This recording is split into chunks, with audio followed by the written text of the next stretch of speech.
Welcome to Power Charting. I am your host, Bruce Frazier. This is our first get together of 2023. I hope your holiday was a good one. Let's get started by having a look ahead at 2023 from a Wyckoffian perspective.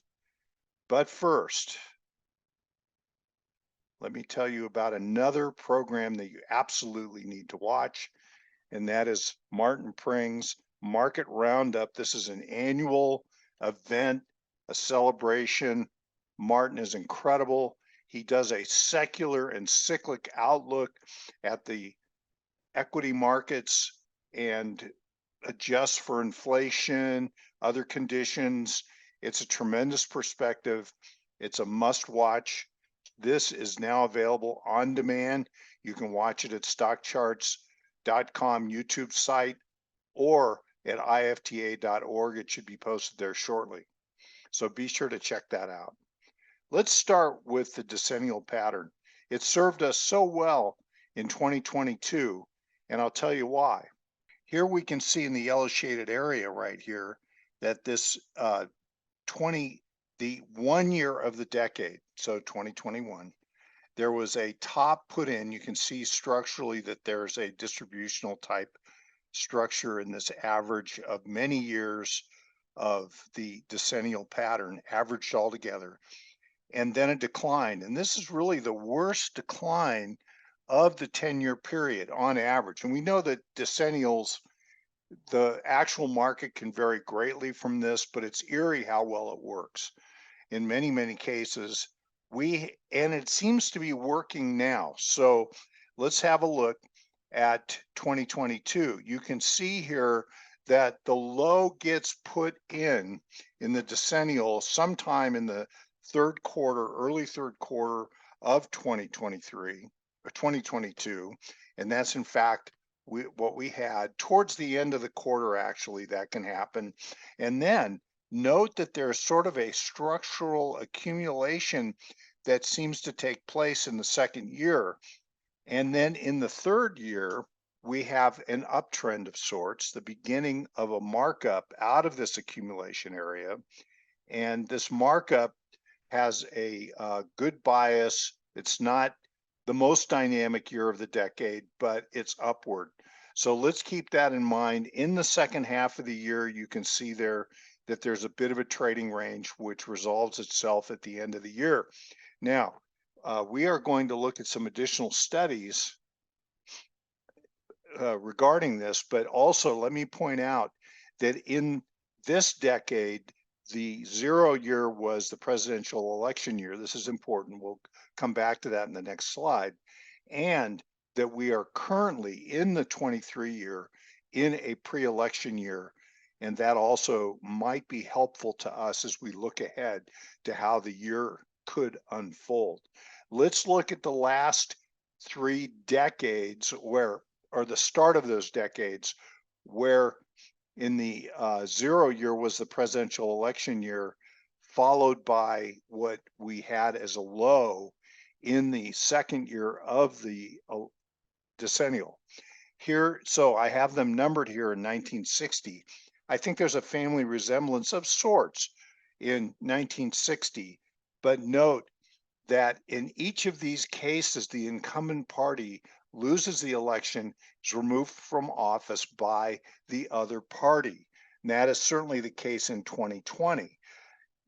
Also, that in the 62 year, the 82 year, and 02, we have the ultimate low taking place for the first part of the decade, at least in the middle of the second year. Very consistent with the decennial pattern. This could help us as we think about how 2023 could unfold. Now, here is 2020, and we all went through the experience of the COVID low, and that COVID low was followed by a very important advance, and that advance topped out into this period right here, late 21 into 22, which is what the decennial pattern suggested would happen. So we did have a distributional top, in the number one year in 21, followed by an important downtrend into 22. And here we are, we can see that taking place. Now, also see how in the 60 year, we have something very similar that unfolded with a distributional top in 61, followed by an important markdown, bigger markdown in 61, which was, and into 62, which was the Cuban Missile Crisis and other economic problems which started to unfold. That was resolved with a low in 62 and an important advance. We're asking the question if that could happen here. And so we look at these periods, the low at 1, which is the COVID low in 2020, and then the rally phase into the high and a distribution at 2, and then an important markdown at 3. So with that, let's move on. Let's zoom in and look at one of these periods. In this case, we're going to look at the 2-year of 2002, 2003, compare it to the current circumstances. The top chart is 2002-3, which I believe has a family resemblance to today. And so let's look at the comparative of these periods. So note that we had an important low, such as a climax taking place at 1, and a climax here, and that was the June low of 2022. Then a rally. This rally concluded at 2 in both cases, and an important decline that went down and retested the lows of 1. In both cases, that's just what we had. And then a rally into 4, a rally that in both cases was not a great rally. You can see the trajectory slowing, momentum slowing on the way up into 4, stays under the long-term 200-day moving average. And here it kissed the 200-day at 4 and then pulled back potentially into 5 here right at the end of the year. This also is right at the end of the year. And then a rally into 6. Now, let me talk about what I would like to see happen that would maybe be a little different. This is a very important low in the 02-03 period and has echoes of the dot-com era to today's mega cap growth era. Both of these were the conclusion of a mega cap growth characteristic with dot-com then, mega cap now, and rotation into more industrial and other areas of the stock market and the economy, which seems to be happening at this time. So with that, looking ahead here, we can see that a rally at 5 seems to be unfolding at this time as it did at the beginning of 2003. So at 2023, we seem to be starting a liftoff. Now, what I'd like to see happen that would be, I believe, more constructive to the structure would be to have a rally that could go up to the area of 2 and then consolidate into some kind of a backup here from point, which would be 0.5, and here, or 0.6, sorry for the conclusion, 6. Here, look at this long decline into 7. Very important decline. Took a very long time, went all the way into March, into the March low. And so we want to hopefully have the strength that could take us up and then have it consolidate at a high level and then keep going. Now, if it happens the way it did in 02-03, it still resulted in a substantial accumulation structure for a more important advance. Either way, we're going to be very sensitive to how this could unfold. Note that the late stage of an accumulation tends to be a period of diminishing volatility, and that definitely shows up in March, January, February, March of 03, and could show up here, and then is followed by a more important advance. Okay, so now here is a seasonality tool that we used in 22 that worked really well for us. We now have the data through the end of the year. you can see 2022 superimposed over the history of all the midterm election years going back 72 years.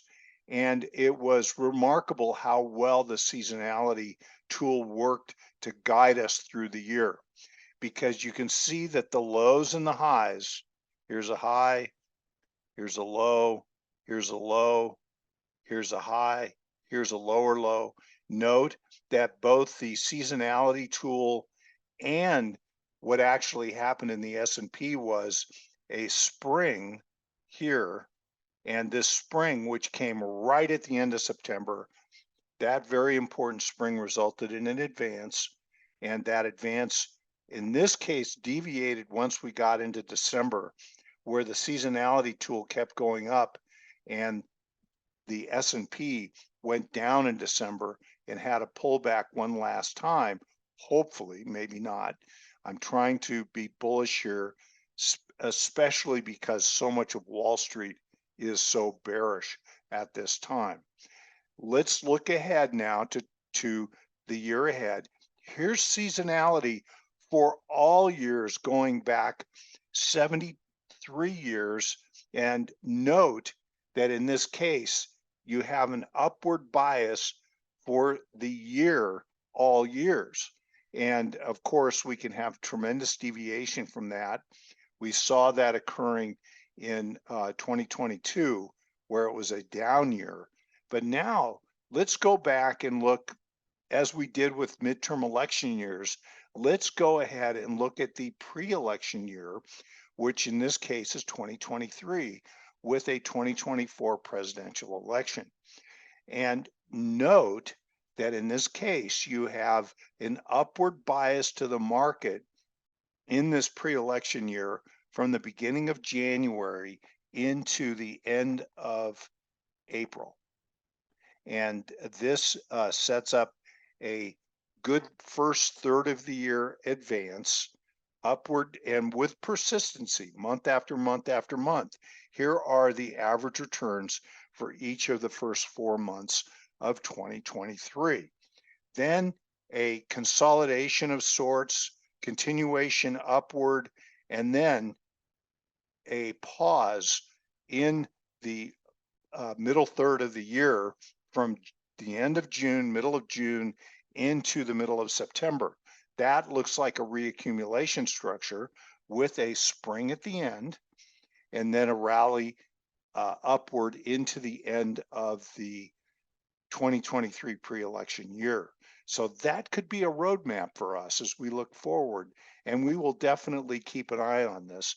And note how the returns and the volatility tend to diminish throughout the year, with the best part of the year really being the first third of the year, the first 4 months of 2023.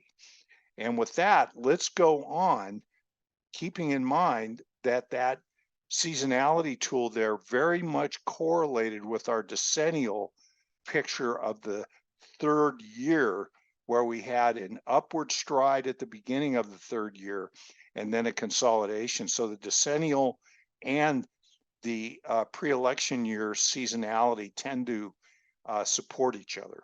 Here is a chart I've shown you in the past, and this chart is the Dow Industrials at the end of the 1960s.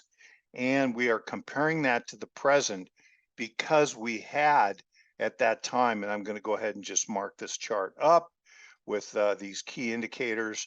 You can see throughout here that the thing that was happening, CPI was starting to ramp up.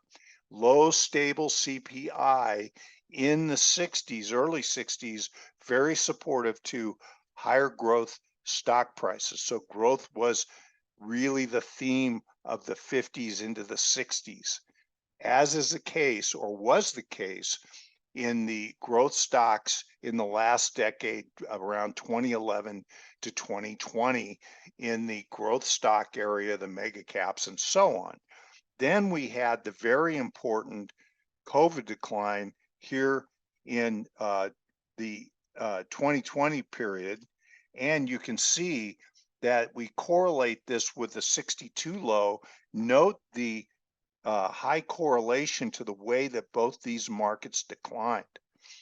Then, and let me just put these notes up here, we'll need them, is a substantial advance occurred in 2020, this area right here, comparing that to what happened from 62 to 65.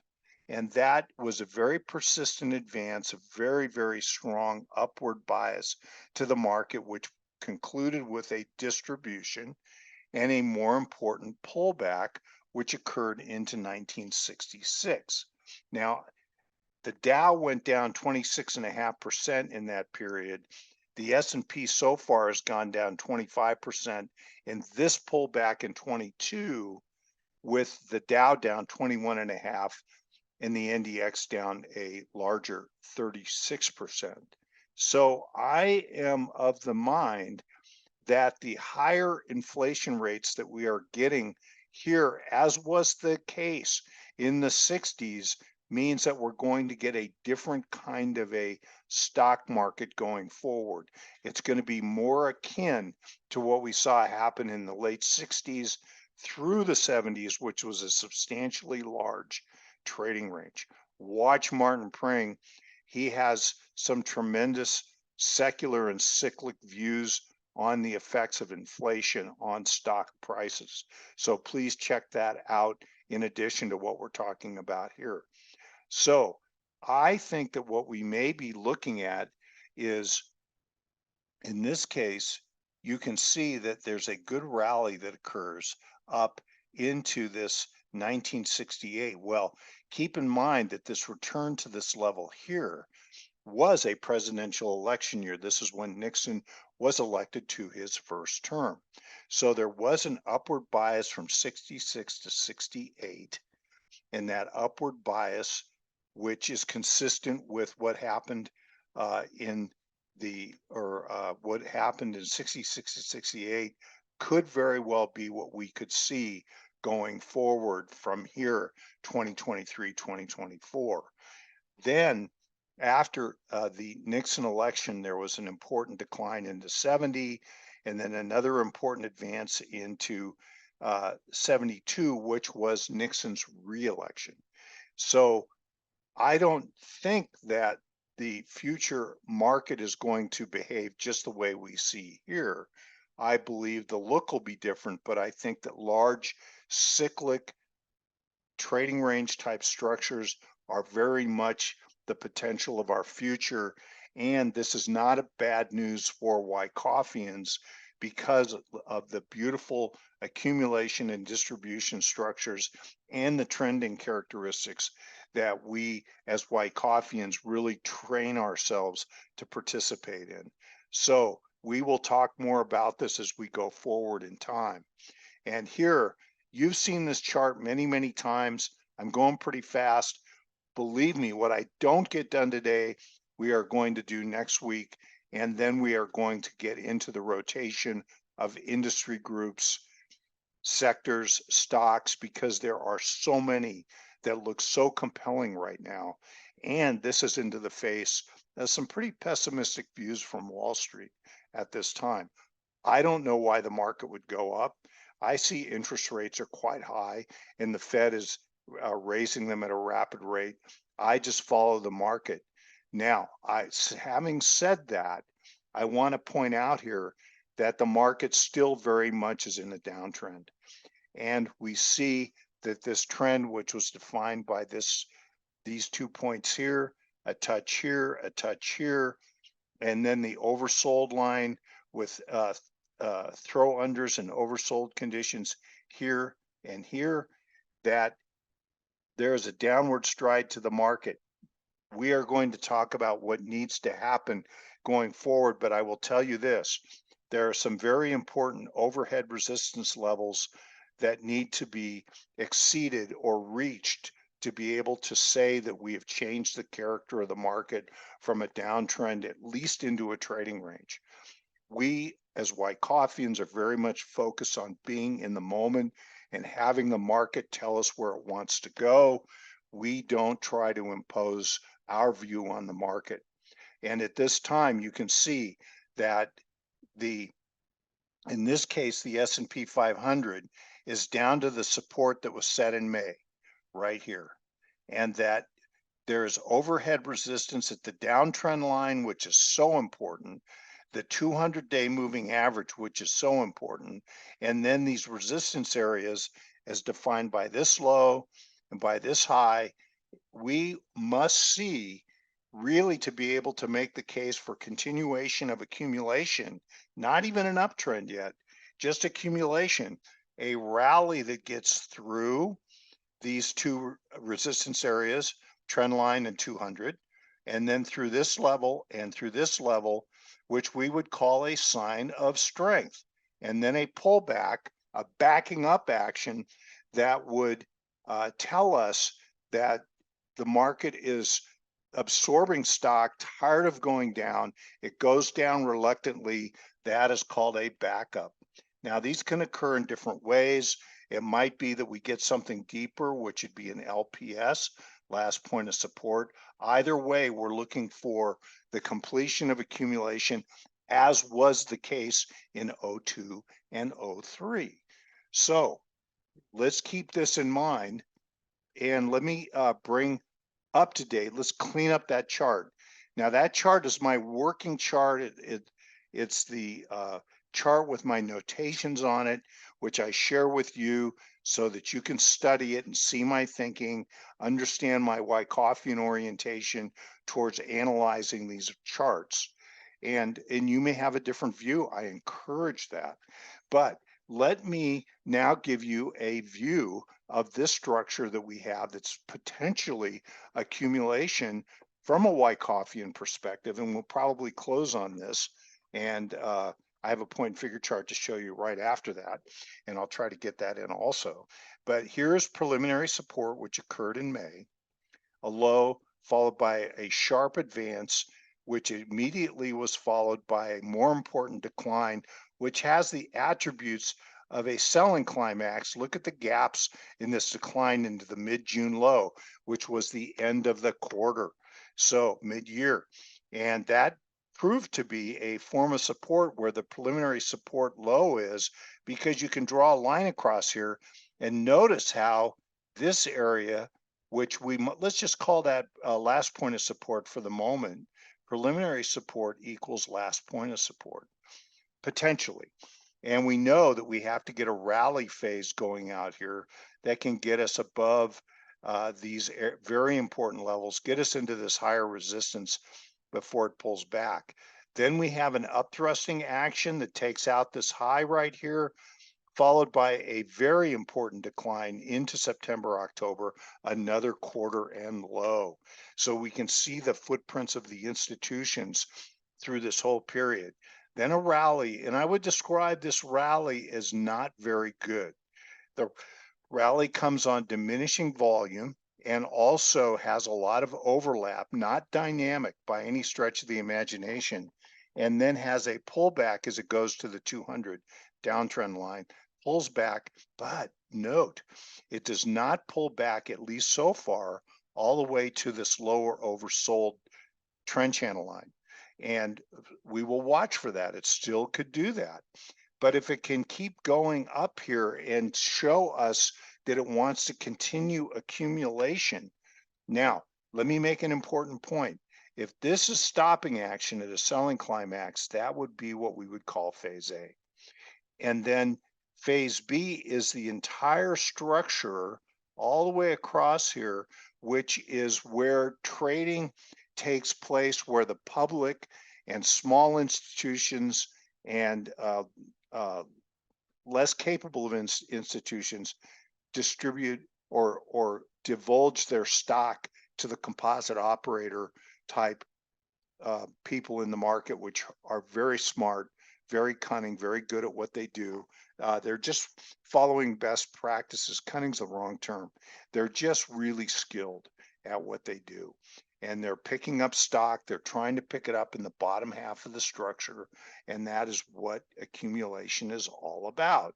So keeping that in mind, let's just continue on here and look at this point and figure chart. And we'll conclude here, and we'll come back and finish up these slides next week, because there's so much more to do. We want to look at interest rates. We want to look at crude oil prices and other things, all important. And then we're going to get into sectors, industry groups, and stocks, because there's a lot of really good looking stocks and they're trading really well at this time. We want to profile those and see how we can find them. Okay, minute left. This is a point and figure chart, just a classic chart of 2022, the downtrend that occurred, 3-box reversal method, 50-point scaling on the S&P cash. This is a distribution structure here, 9 columns times 3 times 50 puts us down into this 3450, 3250 area, which is right here. It went into the 3450 box area, but could not go all the way through it to give us another entry. We missed this initial count by 1 box, less than 1 box. Pretty good. That's a good count. Now, is it possible this count could be bigger than this? Yes, it is. And if this market works its way down to the lows, we will definitely be seriously looking at that together right here on power charting. Okay, we are about out of time. So with this, let me just say that we have a count that goes 4850 up to as high as 6350, which is the old highs or higher. We'll do more on this next time. Thank you so much for being here, and we will see you next week.